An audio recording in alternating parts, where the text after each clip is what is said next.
वो सभी लोग इसके विषय में बात करते हैं, लेकिन इस गोंडवाना की पहचान एक ही है।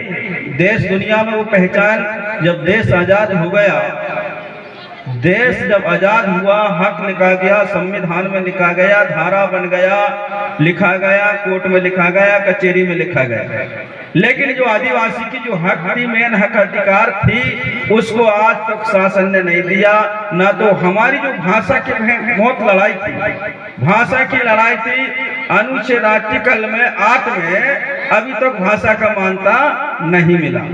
देखो 1% बोलने वाले भाषा को मान्यता मिल गया, लेकिन 75% देश मध्य प्रदेश के अंदर गोंडी बोलने वाले को मान्यता नहीं मिला।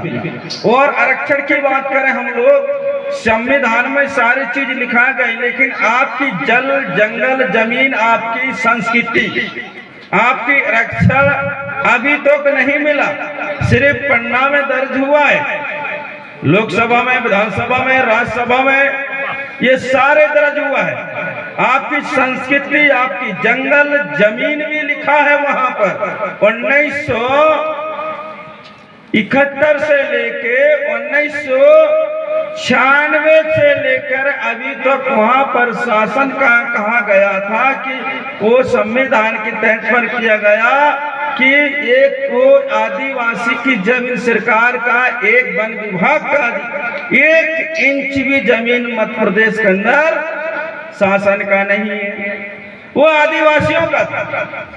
जल जंगल जमीन से जुड़ा हुआ आदिवासी समाज आज इतना कमजोर हो चुका है, देश दुनिया के अंदर सबसे ज्यादा तो आदिवासी लोग पिछड़ा है। देश में शिक्षा से, रोजगार से, संस्कारों से सारे आदिवासी ही लोग पिछड़ा हुआ है। चाहे छत्तीसगढ़ में देखो, महाराष्ट्र में देखो, गुजरात में देखो, राजस्थान में देखो, झारखंड में देखो, चाहे वो बिहार में देखो, जहां जहां जो आदिवासी है वो सबसे ज्यादा पिछड़ा है। क्यों पिछड़ा है? हमारे पास में एकता नहीं है, एक सूत्र में बंधना है। हमको एक सूत्र में बंधना तो हक अधिकार को लड़ना पड़ेगा।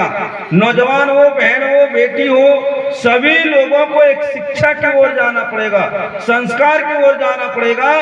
जब तक आप लोग शिक्षा और संस्कार और रोजगार ये आपके पास में नहीं होगा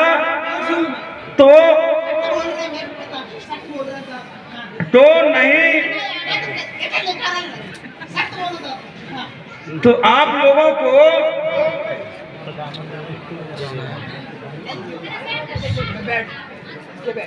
सभी लोगों के लिए हम लोगों को एक शिक्षा चाहिए।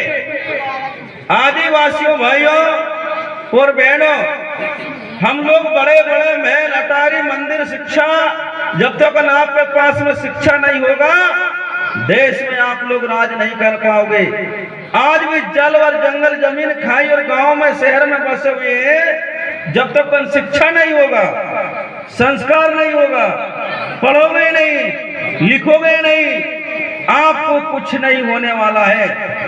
उसके लिए हम लोगों को शिक्षा चाहिए। शिक्षा दूसरा नहीं देगा, हक दूसरा नहीं देगा, जमीन नहीं देगा, आपकी भाषा नहीं मिलेगा। अरे भाषा के लिए हमको पारित कराने के लिए एमएलए के पास में जाना पड़ेगा, आंदोलन लड़ना पड़ेगा, आंदोलन को हक पर अधिकार में जाए समझना पड़ेगा। जब तक आपका हक अधिकार ऐसा ही रहते रहोगे, लूटते रहोगे, पिटते रहोगे, कोई भी पीटेगा, कोई भी लूटेगा।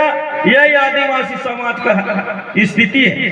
आदिवासी समाज का जो स्थिति को बदलना है, तो बदलने के लिए हमको एकता और एक जागरूक होना पड़ेगा और समाज में एकताहीन बनाना पड़ेगा। चाहे वो एससी हो, एसटी हो, ओबीसी का हो,